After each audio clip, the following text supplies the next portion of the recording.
अकोला लोकसभा मतदारसंघावर ठाकरेंच्या शिवसेनेने आता दावा केलेला आहे।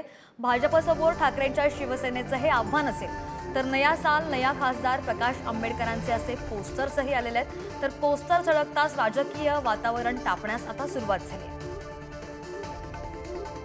25 वर्षापासून काँग्रेस इथं पराभूतच होऊ राहिली आणि पराभूत काही 10-20 हजाराच्या काही 1 लाखाच्या फरकानं नाही, मागच्या वेळेस जवळपास 2.5 ते 2.5 लाखाच्या फरकानं काँग्रेस इथं पराभूत झाली। आणि सर्व लोकांना जर इच्छा असेल खऱ्या अर्थानं भारतीय जनता पार्टी इथून हटवायची का देशातून हटवायची, तर ही अकोल्यातली जागा काँग्रेसनं कोणत्याच परिस्थितीत लढू नये।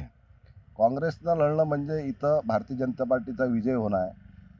इथं जर भारतीय जनता पार्टीला पराभूत करायचं असेल तर ही जागा शिवसेनेनेच लढावी, कारण की हिंदुत्वाची खऱ्या अर्थानं वोट बँक ही शिवसेनाच भारतीय जनता पार्टीतून तोडू शकते, काँग्रेस तोडू